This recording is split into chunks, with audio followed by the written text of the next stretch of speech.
Good morning, everyone, and happy International Women's Day. Thank you all for joining us today. My name is Bridget Hall. I lead marketing for Bell. We are thrilled to have you here with us this morning for our discussion on embracing equity. And I'd like to reiterate that word equity. It's often confused with equality, and we're not here to talk about equality, which is everybody being treated the same. What we're here to talk about is how we move toward fairness and justice in the aerospace and defense industry. We have a very impressive panel of ladies here today, successful women in aviation who are paving the way for ourselves and for future generations to talk to us about how we can overcome some of the systematic barriers and some of the inequities that are out there today that are creating, that are going to help us pave a path for moving forward. I can think of no better person to start our panel off than Jen Boyer, our moderator for our discussion today. She has more than 25 years of strategic communications experience in public relations, marketing, journalism, has worked with some of the biggest brands in our industry, and as a commercial pilot and flight instructor, I can think of nobody better to kick us off. So I'm going to turn it over to you, Jen. Thank you so much, ladies, for being here. Thank you so much. I want to start you guys off with a couple of really important numbers here. According to the 2022 Women in Aviation Advisory Board report, less than 20% of the aviation workforce is women. Of that, fewer than 10% of licensed pilots are women. For mechanics, that's 2.7%. So what's more, even in mid-career, there's a dearth of leadership development opportunities for women. So the same report showed after the mid-30s, you see a descent in the number of women in aviation in the higher level management positions. So before you is an incredibly diverse panel of very professional women in aviation who we hope will give you some insight and some ideas about how we as leaders in our industry can create a culture of appreciation for our women, as well as help recruit, retain, and promote this vastly underrepresented and undertapped workforce. So from my left here, we have Linda Delott. She is Bell's Vice President of Customer Programs, and she's also an industrial and systems engineer. Amy Balrani is a senior aerospace and defense consultant with Accuture. She is, majority of what she does in her position is helps industry people such as ourselves with how to get the most out of their workforce. Kim Barwick is a captain at IBM. She flies the Sikorsky S-76 as well as a second in command in a Falcon. And she is a Whirly Girls Board of Directors, so an incredible leader all around. Fallon Blattner is a captain on the CH-47. She flies the big boys. Allison McKay is an incredible leader with government affairs and currently a CEO at Women in Aviation International. And the lovely Faith Ortega is a helicopter A&P.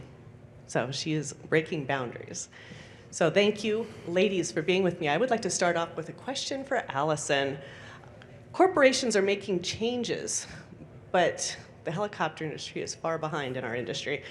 Allison, can you tell us about what you've seen through aviation and how the helicopter industry can learn from other segments? Yeah, well, thank you, Jen. I'm so happy to be here today. Women in Aviation International represents all segments of the industry, and so, I do think that the helicopter segment is behind other industry segments that have recognized a severe workforce shortage. If you look at the airlines, for example, they are trying to create their own workforce by creating flight schools and maintenance schools where they can grow their own talent and push it through their organization. They are reaching into communities that have never really been exposed to aviation either. And so they're really trying to tap into the full market that is the workforce, as opposed to, just looking at traditional segments that we were able to recruit and retain talent. I think that the helicopter segment is really struggling with how do we keep our talent. You look at organizations like RTAG. they are really trying to take helicopter pilots and turn them into airline pilots. And they're doing this very successfully. They know that the helicopter pilot population can be easily transferred into the aircraft side of the industry. And so anybody who was a helicopter pilot, they are being thrown so much money, so many signing bonuses, a really clear path to keep growing in their career. I think that the helicopter industry really needs to kind of come together and figure out how do we grow our own population and then retain it. Thank you so much, Allison. My next question is for Linda and Amy here.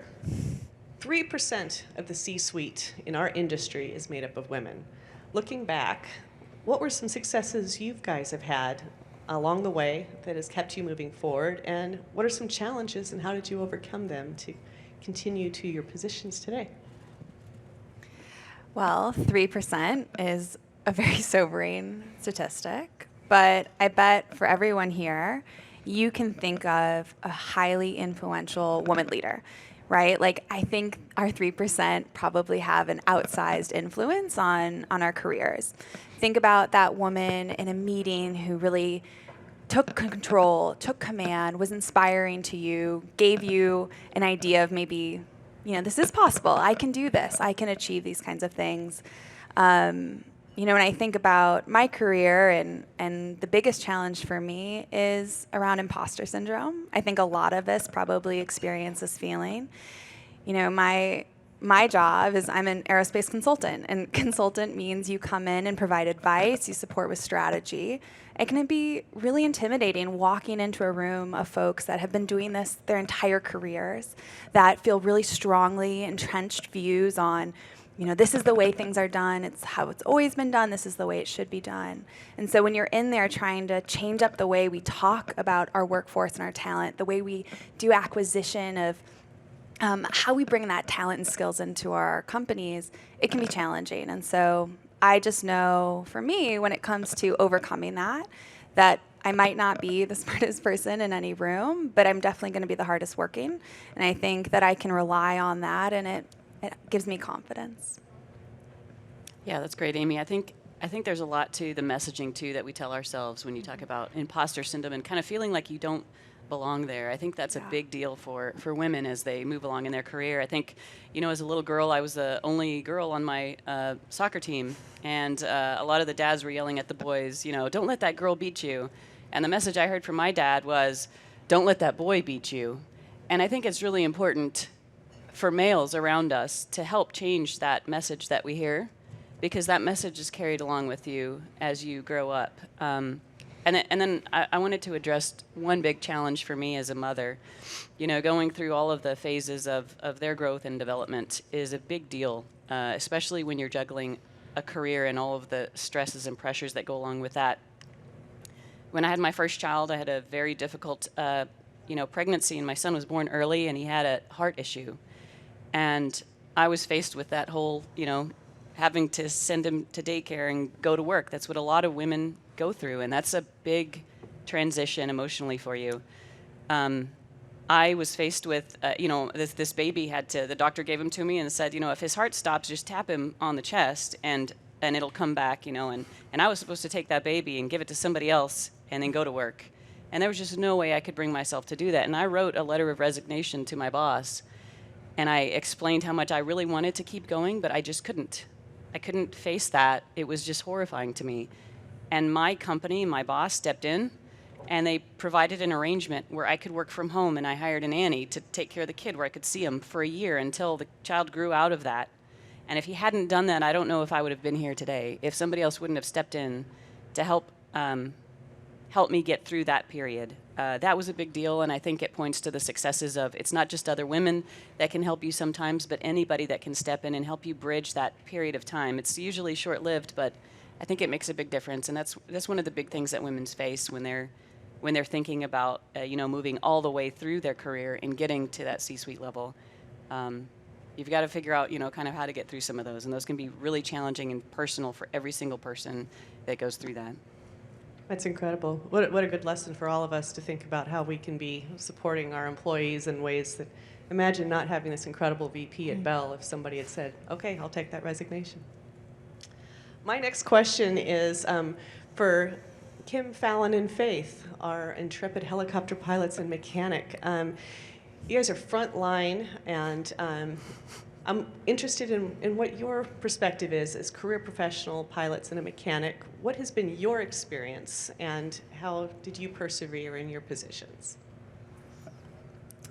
I think as I've come along in my career, what I've noticed is people come with preconceived ideas and perceptions of either you or other people.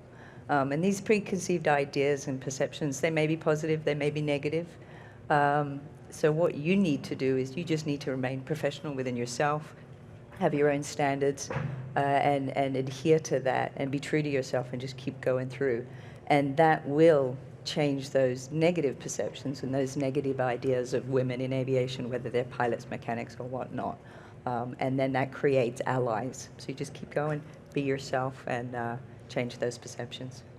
You were given a good story last night at dinner about offshore flying. Would you like to share that as part of your answer? So many years ago when I was an instructor, I had a wonderful mentor.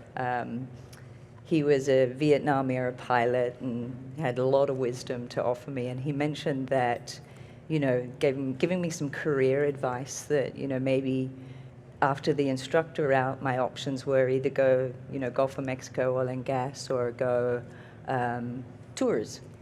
And he mentioned that, maybe tours might be the better route, because if I go oil and gas, I might be a little bit limited to what jobs I can and cannot get because of women that don't accommodate so well in the oil and gas sector. And that's simply because of the contracts that are out there. The platforms are not, at that time weren't necessarily set up for women to stay overnight on the platforms. I'm like, okay, fair enough. I'll go fly tours in New York City. I'm cool with that.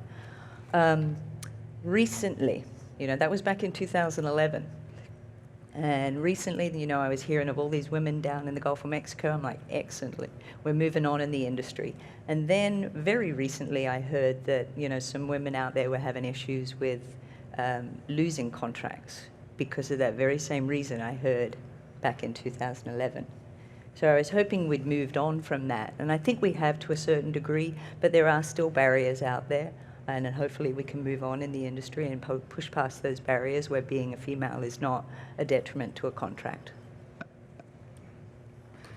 I kind of have a twofold, answer to that is, I think for the women in the group, or just everyone in the group to hear, at least in my experience being a pilot in the contract world and the firefighting world and the utility world, it's very often, almost 100% of the time, that I am the only female pilot. Personally, it bothers me not much at all, because that is the industry that I'm passionate about and it's what I want to do.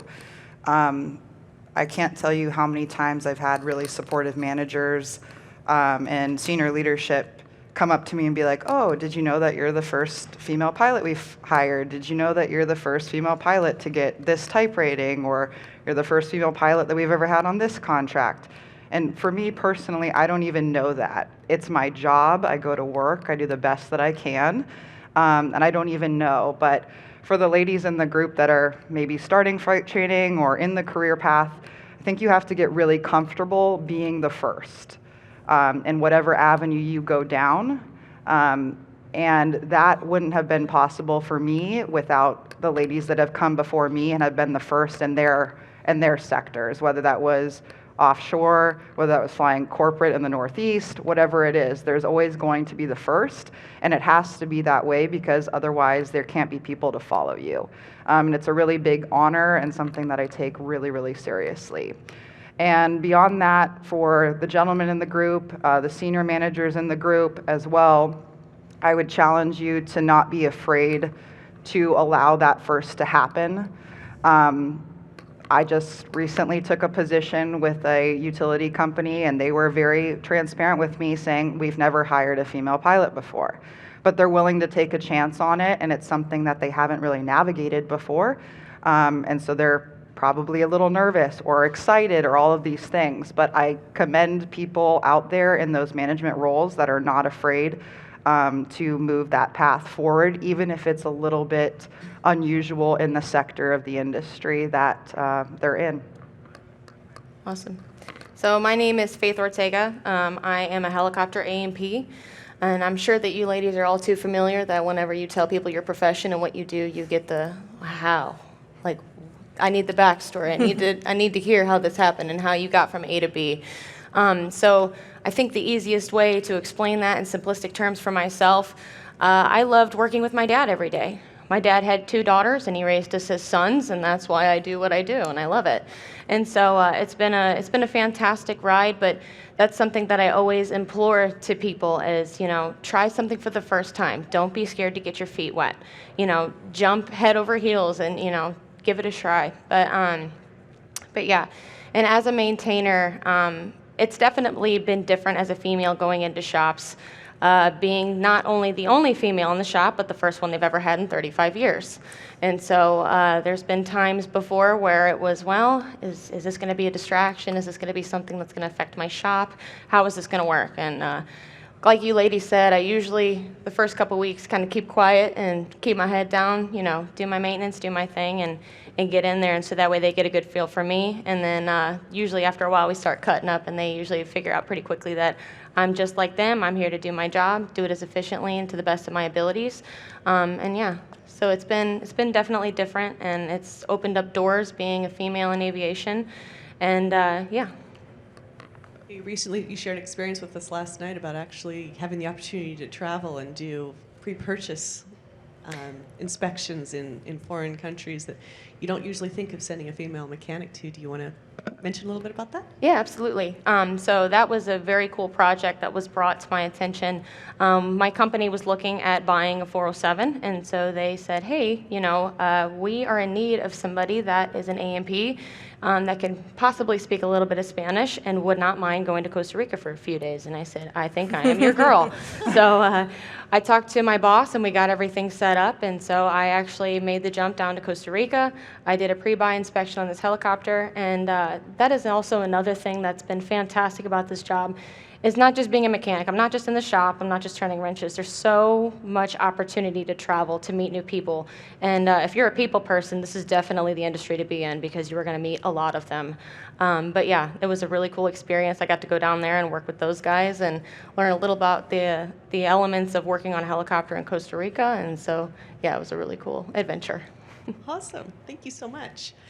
This next question is for Kim, Amy, Linda, and Fallon. How have you managed your aviation career and personal goals, such as raising a family, as Linda has mentioned, but there's also several other goals. How have you made that happen, yet continued along in your career? I guess I'm going first.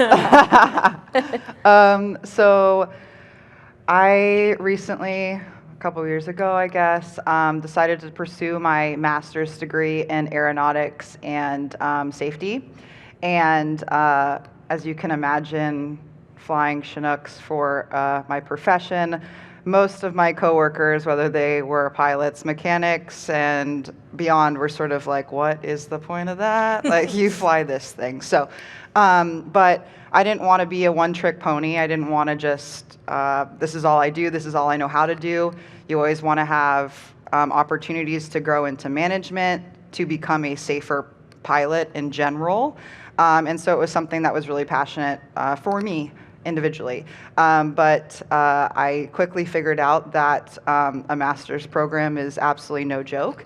And so it took quite a while. I would take one class roughly every, 2 months, 3 months or so. And I would do it primarily online. And the time management piece was challenging because it wasn't necessarily always supported by my senior managers who, of course, wanted me to go to work. So it would be a lot of early mornings, late nights, doing things online, whether that's via Zoom, to the point that I would actually be writing essays sitting on the back ramp of the Chinook in order to get my work done. It did take longer than a traditional master's program, which is typically about 2 years. It took me about 4.5 years to get it done that way. A lot of it was done when I was working in Afghanistan. I would be typing essays in the lounge in Dubai on my way to work, or submitting paperwork in the middle of the night because of the time change, things of that nature. But I would say definitely time management is a way to get it done, and then any opportunity you have.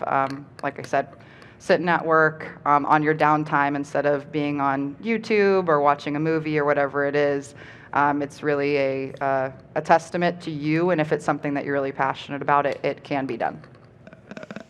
Well, I didn't go through school, which I definitely think sounds so challenging, but I have had to change the way I work now that I'm a mother.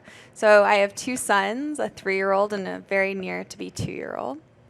And I'm on the road. I travel most weeks of the month. I love that. I don't want to change that. That's important to me and how I develop, how I connect with people.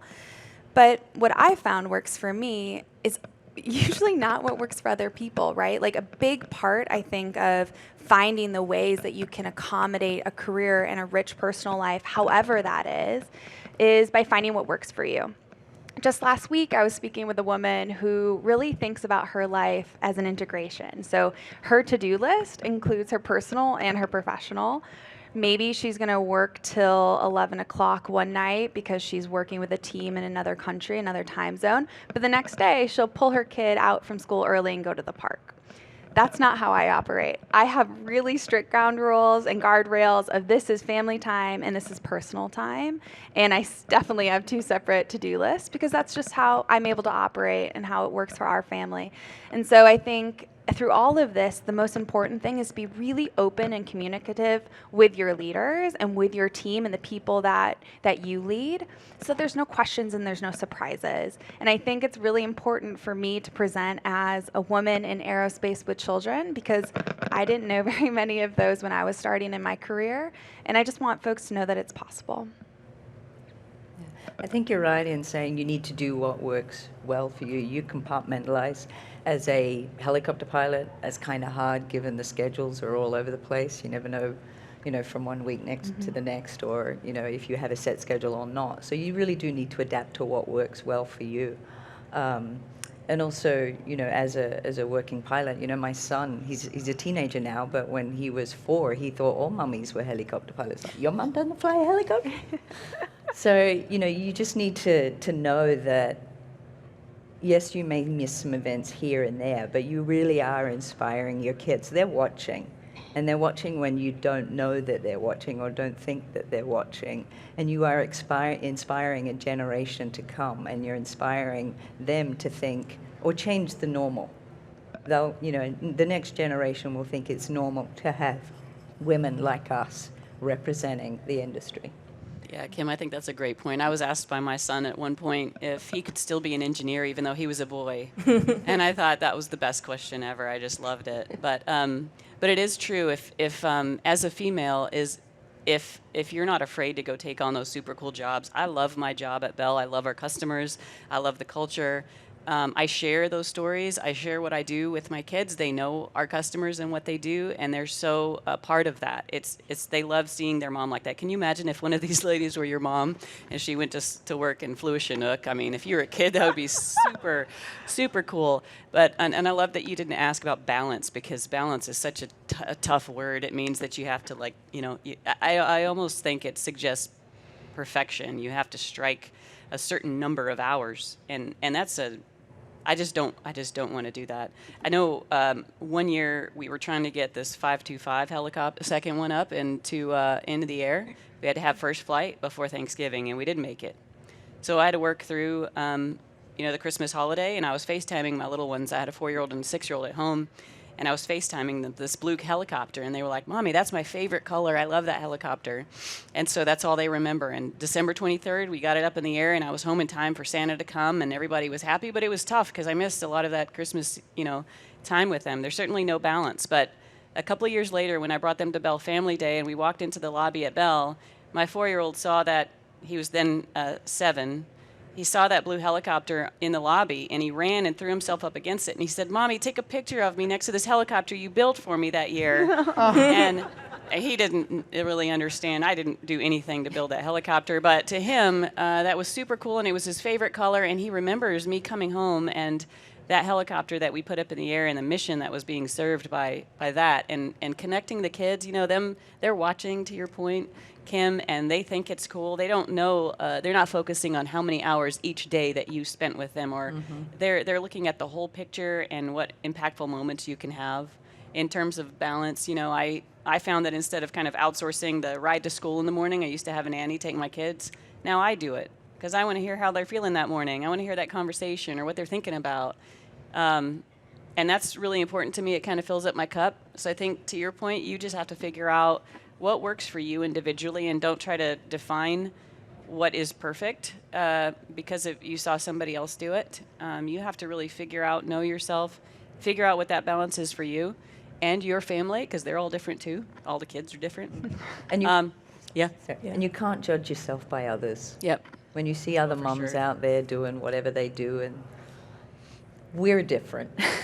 We're different in so many ways, so just don't judge yourself upon others and how they do things. Yeah, that's a great point. And this is one of those things, too, at these types of events. I love hearing and getting to network with these types of women, because someone that doesn't have kids yet, it's always good to have people in your corner and kind of have a lifeline. So when I do start to do those things and run into those things in life, I have somebody to call and be like, how do I navigate this? How did you figure this out? What was it like trying to be in 4 places at once? SOS, you know. So It's nice to have these people and to really make these connections and to see other women in these positions. So. And I'll tell you, if you called me, I'd be so proud. I'd be so happy to share with you, right? Because all these relationships are rich both directions, right? Well, and I am a little bit older than some of the women on this panel, so I remember when I started having kids, I had never worked with a woman who still had her career and was raising children. And so my approach to it was, don't talk about it, you know. I went through during the time that I was having my children 4 male bosses, and so each time a new male boss would come on, I would tell my coworkers, don't talk about my kids. I don't want them to know that I have kids until I have to let them know I have kids, because I didn't want their perception of me to change. But if I had worked with some of these fantastic women or had them in my network, I don't know that I would have approached it that way. And now, you know, now I'm completely integrated with, you know, kids and work and all of that balance, that juggle. But it was always terrifying to me, you know, that perception could change just because you were doing both. I think it's important too to talk about it. Because when we don't, I think we feed the perception that it's not okay to be a mother and have a career. And I think it's almost, I feel an obligation to talk about my kids, to talk about where I'm going to take somebody to soccer practice or to this or that, because you're telling other women that it's okay for them to do that too. 100%. And to be a mother, it's okay. And so I know my team, I talk about my kids all the time, because I want everybody to know it's okay to do both. Yeah. Oh, how inspiring. Thank you. We have a couple more questions. We have 15 more minutes before we want to open it for your questions. So be thinking about what kinds of things you want to ask these amazing women. I have a question for the group. So in the interest of time, kind of give a quick answer that's as concise as you can, but make sure we're getting some really cool info from you. Did you have any female mentors or women that you looked up to that have helped you along the way? And at the same time, how have men been allies and mentors supporting women, either yourself or others that you've seen? Okay. Well, one of my mentors is sitting out there right now. She's been my champion. She has pretty much got me to where I am today. I fly an S-76 because she put me in one. So I've been very fortunate to have a good array of female mentors, as well as male mentors that, you know, you're going to get different information from different people, so just stockpile your mentors where you can and take all the advice they can give you. I really believe in this idea of cultivating your own board of directors, right? People that you can go to for that honest feedback, that you can get that that coaching, and the board of directors is the same idea as like collecting a lot of different ideas, because some of them are going to work and some of them aren't. So I like to think about when I interact with someone that could be a mentor, like I'm interviewing them to be on the board and they don't even know it. My husband is my management mentor, because you need different mentors for different things. Yeah. I know for myself, a mentor that sticks out the most, I actually went to Southern Illinois University at Carbondale. That's where I got my bachelor's in maintenance.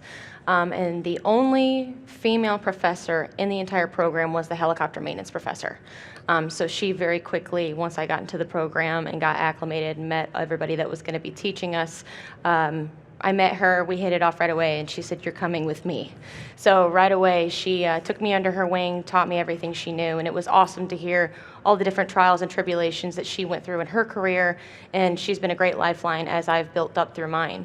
One of my favorite stories she always tells is same thing that you were saying. She didn't let her employer know at the time that she was pregnant until it just started to show itself. And then one day she was up on top of the helicopter torquing the mast nut, and one of the other gentlemen said, "Should you be doing that?" And she said, "I don't really know." So after that, they started to build a program in place that allowed women maintainers to take leave and do what they needed to do, or to put them on like an easier rest schedule, but still maintaining the helicopter. So she's been an awesome staple in my life, and she's been a really big influence to what I've done and how I've progressed in my career, and other young ladies that are also going through the program as well. So she's definitely my go-to. Yeah, I've been fortunate to have both men and women mentors in my life. I think that the theme through all of my mentors is that they saw something in me that I maybe didn't see in myself, and so then they pushed me to take on that next challenge or that next role, apply for something that I was like, oh, I'm that typical woman that you see the job description and I have to have every single bullet on that job description, and sometimes I created bullets that weren't even on the job description. And I have one female mentor that she said, "Well, where does it say that you have to be that?" And I was like, "Oh, well, I guess it doesn't say that." She's like, "You need to apply for that job, And so I think having mentors that push you outside of your comfort zone, that's what helped me grow my career.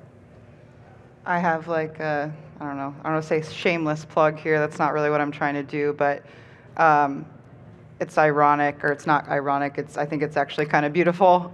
Kim is one of my mentors. Janie's one of hers, and it just keeps passing down through the generations as we go forward.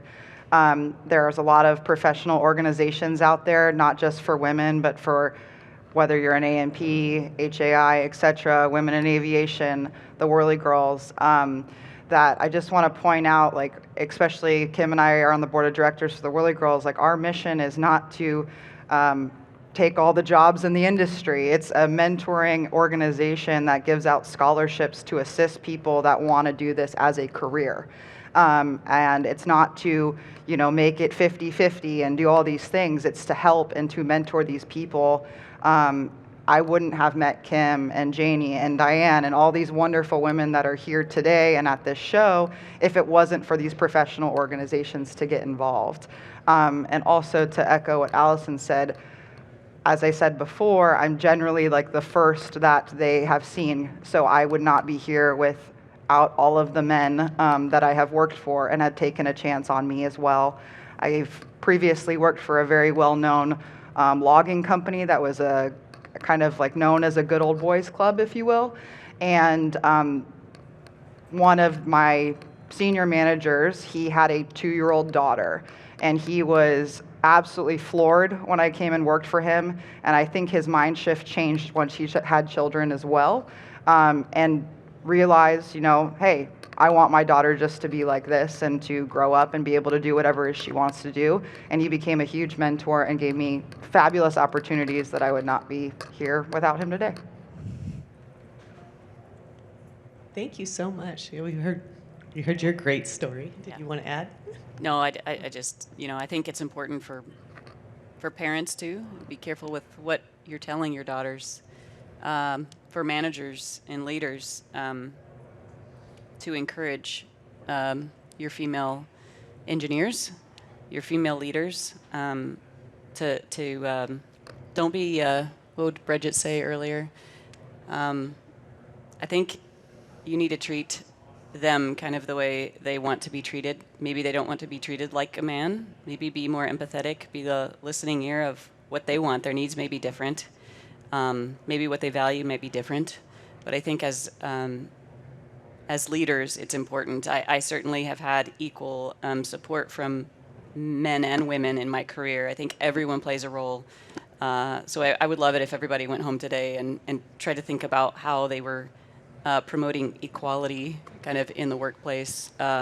As leaders, as engineers, you can be mentors from anywhere you are. I certainly have had so many. I couldn't probably start. Certainly at Bell, there's a ton of people who have been supportive to me in my career. So I want to leave with that. I think there's an action for everyone to take, and everyone plays a role, whether you're a male or a female, in being a leader for equality and being a mentor for others. So, Thank you so much. I have a question for Amy. There is steep competition in the aerospace and defense industry for talent, and companies have been thinking differently about how they recruit. Or they have to think differently about how they're recruiting. They're not getting as many people as they need. How can our helicopter industry reach deeper into that talent pool? Or what's an example of breaking the norms or pools that haven't traditionally been explored? Yeah, so we all know this, right? This concept of a war on talent. And in a lot of ways, the folks that could come work for you, they are so highly coveted in the industry for being engineers, being technologists, that they could go work for anybody. And so a really important part of this is rethinking your talent acquisition strategy from the very beginning. When I think about how most people are recruited into roles, it starts with a program manager says, I need to have a new engineer on my line. I need these 10 skill sets. I need 8 years in industry. I need a 4-year degree. And typically it reflects who they are or the folks that they've seen be really successful in that role. Or conversely, the HR team looks through their Rolodex and says, oh, we've looked for this role before. Let's pop this one in and we can go recruit for it. But what we're not thinking about oftentimes is the skills required. And there's so many transferable skills out there that may not align directly to this box that we've always looked for before. And when we're doing that, we're ignoring folks in tangential industries that could be really powerful in a new role. We're not thinking about that mid-career person that didn't go to college, but through sweat equity, figured it out along the way and is really effective at their role. And so it really starts with understanding the talent profile of who we need. You know, I know we've talked about motherhood a lot on this panel. I don't want to over-rotate on it, but a crazy statistic to me is that of highly skilled women in the United States, 53% don't come back to the workforce after they've had children. That is a staggering amount. And of course, we respect and acknowledge it. For some of those women, they don't want to come back to work, right? Their priorities have shifted. But for a good segment of the folks that don't come back, it's because they don't know how to come back. They don't know how to balance, juggle, right? Maybe they're concerned about some of the requirements for travel or for late nights, whatever it is. And in our industry, you can't work from home for a lot of our roles, right? You have to be on site. You have to be flying. And so it's really important how you intentionally set up an environment where folks can have the flexibility that they need. You know, one talent pool that I think is really, really interesting, there's an organization called the Mom Project, and they specifically seek out and support women with upskilling that maybe have left the workforce for a few years, make sure their skills are really top notch, and then help find them jobs. We know that there's a lot of entry programs in our industry for folks from the military, but what about their spouses? What about their children that have grown up in this environment, feel deeply connected to the missions that our products support? And so I think there's ways that you can bring intentionality in and really change how we do talent. So Amy, what about, you said there were a bunch of skills that could be transferable to others, and I'm looking at you, Will Gerard. So if we've got people that are trying to go recruit engineers or talent, and they're trying to tap into this market, tap into these people, Yeah. what sort of skills should they look for that aren't necessarily in the box already? So I think it's important to start from what do you need them to do? What do you need them to achieve, and kind of work backwards. So a lot of it is about critical thinking. A lot of it is about understanding outcomes and how you drive to that, how you build in different ways of thinking. So engineering is a little bit tough, right? There's some technical skills there that are required, but you can't tell me that you couldn't upskill someone that works in automotive, that does coolants for automotive, that you can't help position and train that person to be really effective on your product line, right? And so just because it's not aerospace, maybe it's automotive, maybe it's they worked in A&P, right? How can you transfer that skill set into more of the front end engineering skill set? And just knowing the product, you know, that's something that you can help train. But knowing how to problem solve, knowing how to be highly collaborative, that's something that's a little bit more innate, and you have to screen for that differently. Now, don't be taking our A&Ps. My last question is for Allison. Allison, traditionally, the military has fed our industry in a number of roles, especially in pilots and mechanics, but that is no longer the case. Yet at the same time, the cost for training, certification, and education is the highest it's ever been. How can we as an industry think outside the box to not only recruit and retrain highly skilled people, but help find future talent and help them receive the education and training needed to serve our industry? You mentioned the FAA Women in Aviation Advisory Board report. I served on that board, and we published our report in March of 2022. So, one, I would love it if you guys would look that up online and read it. There were over 50 recommendations on how to create a more diverse and inclusive workforce. A lot of it is for men and women, right? The issues that we're having on the high cost of training. There are a number of recommendations in that report on how the government can help fund some of like flight training and maintenance training, so that the students don't have to go out on their own and get personal loans, right? Why can't the federal government start help funding with financial aid these really technical, highly skilled positions that clearly are making a lot of money right out of school? So those recommendations are really important.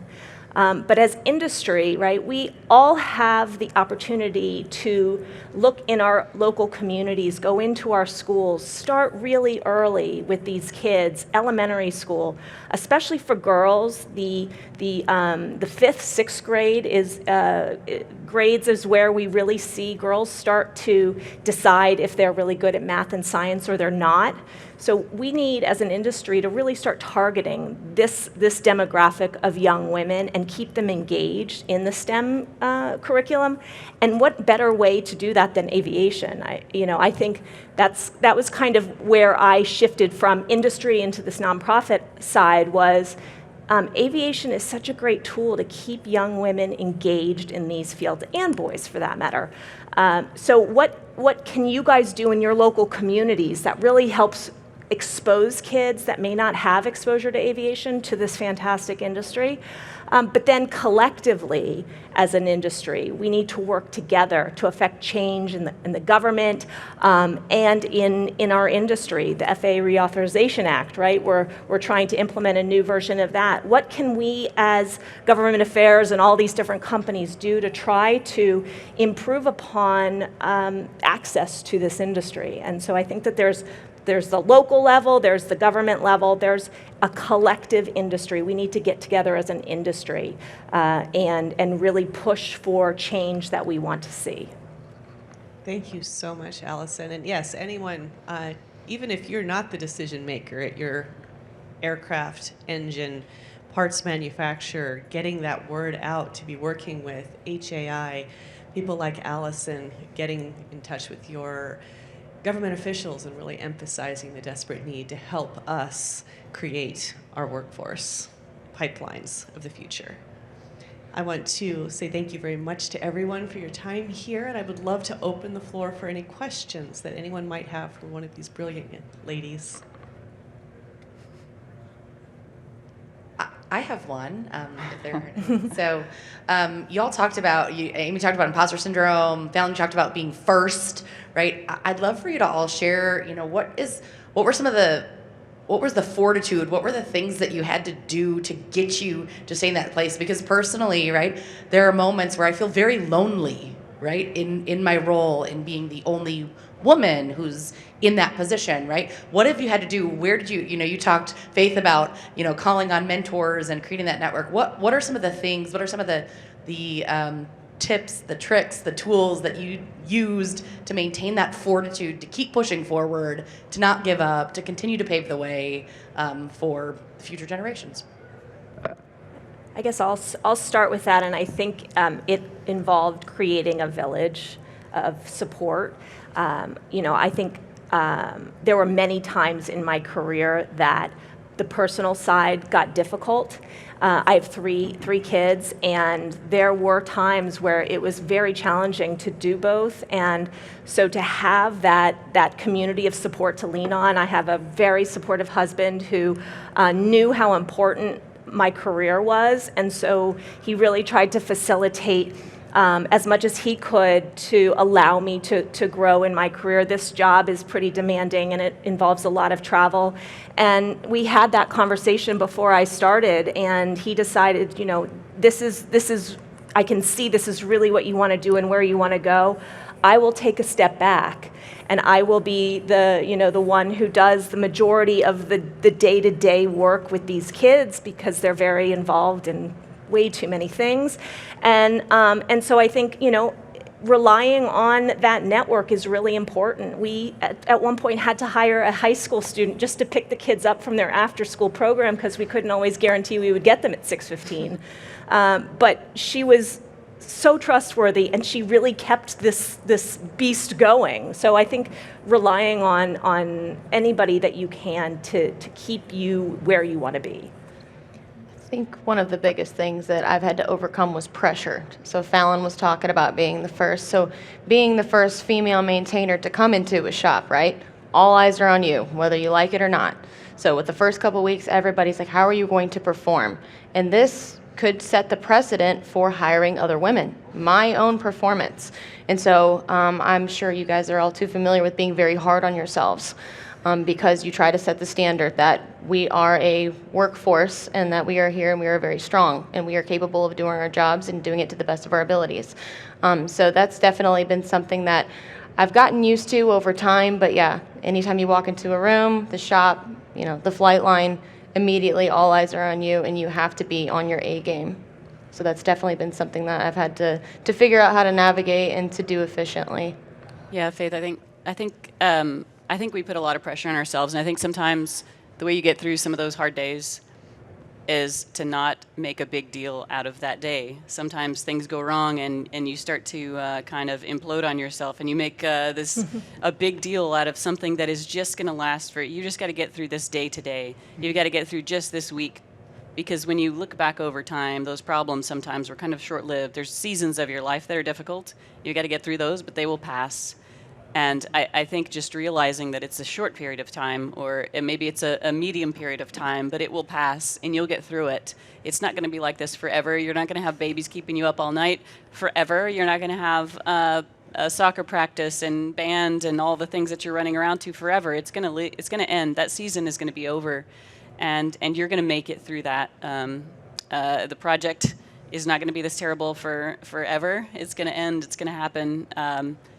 So I think not overwhelming yourself with the fact that today's problem is a forever problem. It's a something you can handle, and it's temporary, and that it will pass and you'll keep going. And I think that's where I get a lot of my fortitude on, is just looking for that end of the tunnel. We're going to get through this. There's something beyond the problem that we're facing today.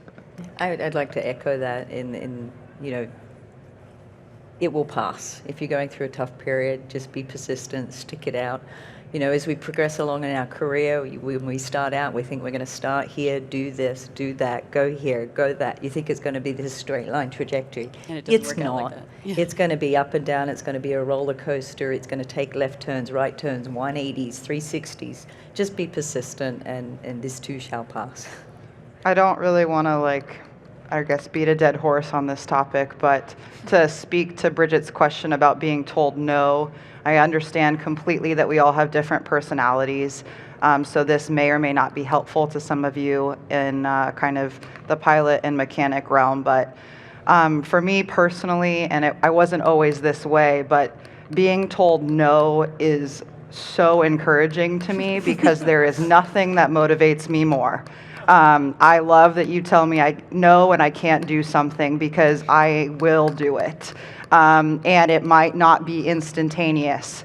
It might take 5, 6, 7 years, but please tell me no because I will come back and do it. So that's more of like an internal thing, talking to yourself. But see no, I think, as a challenge. Be polite, be professional about it when you're told no, and then go behind closed doors and work your ass off and you'll get there. Thank you so much, Fallon. We have a question in the audience. I'd like to. Well, thank you so much for sharing all these perspectives. I was wondering if you could talk about maybe your experiences, your stories about situations where you were able to encourage or promote or recruit another women in your organization or outside your organization. What were the challenges in doing that, or what do you suggest for other women to do to recruit, promote others into your organization and through the ranks? I think knowledge is key with trying to promote and get women into the industry. A lot of times they just don't know the options that are out there for them. So I think if we're just letting the women that want to get into the industry know that all the different options that are out there and how to navigate that path, I think is what will help. Exposure, exposure, exposure. I'm very prominent on social media, and that's something that I try to advocate as often as I can. Coming from a blue-collar background, trying to promote to women that have thought about getting into the trades, hey, this is something that's obtainable for you. This is something that you can do. And a lot of people don't realize how big aviation is, and on the outside looking in, it can be overwhelming. What's an FAR? What's the FAA? What's an A&P? If you don't already have an in the industry, sometimes it's very tough. If your mother wasn't working for Delta for 10 years as a mechanic, or you didn't grow up on a grass strip, sometimes it can be very, very overwhelming. So I try to be as transparent, and I know these ladies do as well, and they use their platforms as much as they can to educate and promote their own life occurrences and just things that happen throughout their career. But that's been the biggest thing, is exposure in this industry. And I think that that's something that we all need to be a little bit better about in promoting. A lot of these larger corporations and businesses are now starting to get on board and are starting to hold events like this and start talking about, what are we doing here wrong? We need AMPs, we need pilots, we need people in the industry, and there's all these kids getting out of school, getting degrees, and they don't know what to do with them. They don't know where to go. So we're trying to figure out how to connect and make those pipelines for those people to have those types of, pathways to get into the industry. So I think exposure has definitely been the biggest thing. Shameless plug here. On Instagram, How to Helicopter. You can see some great stuff from Fallon, and she would love advice on cool things too. Thank you. And I think to add to what Faith is saying there, I think there's a lot of women that are very capable, and we see them every day in our careers in the industry, that are very capable, that can do the job, that don't believe they can do the job. And I think reaching out to them personally and saying, I think this is right for you, I think you can do this. I hear a lot of, I don't think I can do that, I don't think I'm the right person. But then when they come into the role, start thinking, what if you were in my shoes? What would you be doing if you were in my leadership role? How would you be thinking like me? What would your decision be? I think also going out to women and reaching out to them as thought partners is super important. That's a really inclusive move to make. If you say, I've got to make this big decision, what do you think? What do you think I should do? And I think that's one way to reach a lot of women that are thinking about those careers, is to include them in your thought process, include them in your decision making, and make them feel part of part of the team more than maybe you have been doing, I think would be a really great way to reach them. We have one more question here from Holly. Hello. I love your stuff. How to helicopter. That's wonderful. No, it's so entertaining, and I didn't even know it was you because you look so different. Most people don't recognize me No, at these events. No, yeah, I was like, you look really different, but you are, I don't know, badass, okay, if I say that. So my question has to do with the mentoring program, since Whirly Girls is we're trying to make a hybrid mentoring program. And Amy, you mentioned some things about women that don't come back to work, or how about somebody like myself I was sales and marketing, UPS, AFLAC, insurance, what? But trying to move into the industry. I guess this is for Fallon and Kim and Amy, and of course you, how to helicopter. Just what do you think it looks like? Because you brought up some very interesting engineering things, and we're trying to put together a program. Maybe you can help us engineer that.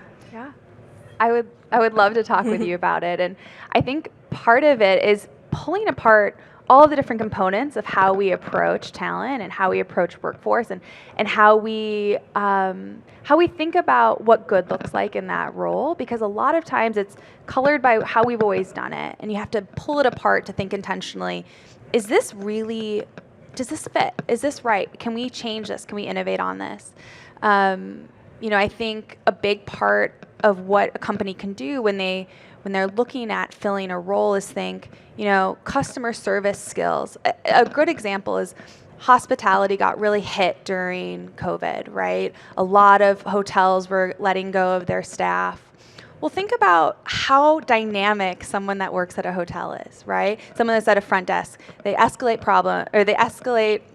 to management when there's issues. They diffuse problems in the moment. They have to juggle a lot of competing priorities. They have to think about sales. They have to think about customer service. Well, wouldn't you want someone with all those skills being on the phone with your customers? Wouldn't you want someone that knows how to put through a confident, friendly voice in a moment when they're, oh no, I don't know, that's going to go on AOG, this is crazy, right? Those intense moments. I think if we think about the types of people that we want to present in our companies, it doesn't have to be someone that's been doing engine sales for 30 years, right? It can be somebody that just is able to be dynamic in the moment. And so that's where I think intentionality and really backing into the roles, it can be really powerful. And I'd love to talk with you about how you're shaping that messaging out in the industry. Awesome. All right. Any more questions in the audience? We probably have time for one more. Okay. Oh, well, we've got two. Okay. I'm going to go here first, and then I'll come over to you, Jeremy. Okay. I'm walking quickly.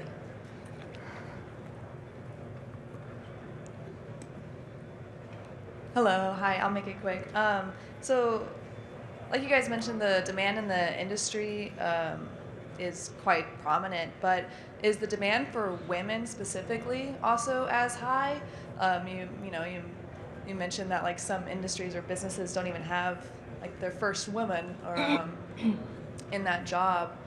So do they want you, or like do you have to put yourself? Obviously, you probably do, but do they want you? I guess that's my question.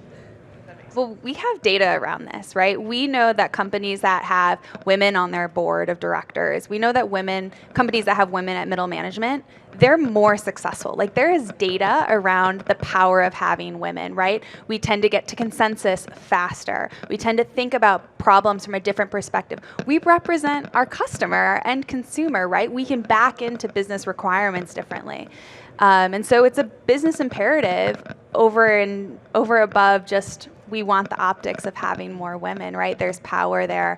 And so while I would say that our industry is looking for talent generally, like they need us. And I think everyone, especially women on this panel and you in the audience, like you have a lot of power, right? You are professionals in a field that needs you.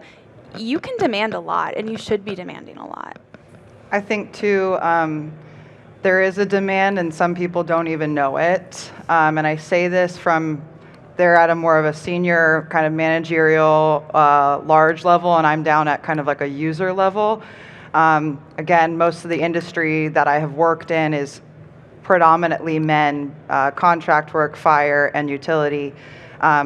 And so there is not typically a lot of women there. When you get hired, suddenly all of the men that you work with show up on time and they shower and they do their reports, and suddenly the organization starts flowing better, just because there's a woman there suddenly. And you're not even in that role. It's just that people tighten up their game a little bit. And I don't necessarily see that as a negative. I see that as, you don't even know that you want a woman there until we're there, and then they see the benefit of it afterwards. So that's kind of for the whole group there, and sorry for being so blunt. I think in maintenance side of the house, it's don't talk about it, be about it. You can have a piece of paper that you look absolutely fantastic on, but until they meet you as a person, realize your drive and how capable you are of doing the job, that's really going to set the precedent for other people, and like I said, the possibility of hiring on and taking more women. So yeah, that's how I would look at it, more like pay than not. All right, you can do quick, Jeremy. No, following up on Fallon's point about first, I was watching the Super Bowl this year, and the flyover was the first time there was an all-female flyover. And it's like, who knew? When you saw that, any observations on seeing that first all-female flyover? And I hate to plug my sister's service, the Navy, but I'll do it this time. Fabulous, fabulous. It was long overdue. Yeah, I saw some things on social media that were like, oh, did anybody see that female flyover? Was there a game on? Yeah. Yeah. That's awesome. It was fabulous. It was awesome, and it was wonderful to see. But wouldn't it also be nice that we stopped being first? That we stop being the female pilot or the female mechanic, and then we're just the pilot, we're just the mechanic? It's the norm. That would be But I nice to think see. it's important that we still point it out, because it is still so rare, and so we need to keep saying, I'm the first female doing this, or the first female crew, it's so important to point it out that we are in 2023, and that's still a first. To this day, if you can't tell, I fly multi-crew aircraft, so it's usually me and another pilot and then a person in the back. To this day, I've never actually flown with an all-female flight crew. And I don't know exactly how long I've been in this industry, 10-ish years, 10 plus years. And not that that's something I necessarily go and I'm trying to seek out, but again, to Faith's point earlier, it's a phenomenal marketing tool for your company as well. And it's something that many of us haven't done, like myself, for example. So it's a great thing for not only from a company perspective, but for showing equality within your own organization as well. Piggybacking off what you said, I think in my time in the industry, I have only ever just happenstance ran across 3 other women helicopter A&Ps. And, they're on their side of the hangar doing their thing, and we just do the little nod, and everybody knows, But, yeah, it's always encouraging to find other women in your industry, for sure. Well, thank you guys. We've gone over by just a couple of minutes, but I just want to finish up by saying thank you very, very much to this incredible group of women. If we could give them a hand. Thank you. Thank you all for joining us, and I think, as we leave today, right, as we look through, I think we hit on some really great points there, right? Success looks like there's not 3, there's 300. Success looks like that it's not the first, it's the many, right? That we can drop that first, that we can drop the female in front of things eventually. So appreciate you all being here for this conversation. Incredible dialogue. You are welcome to stay to talk to our panelists, to have conversations. We are going to be tearing down and moving some of this, so please be safe and please watch out for the camera crew as they're moving. But thank you so much for being here. Thank you to this incredible, amazing, badass panel. You are paving the way. You are an inspiration to me, and we are so thankful to have you. So thank you, everyone.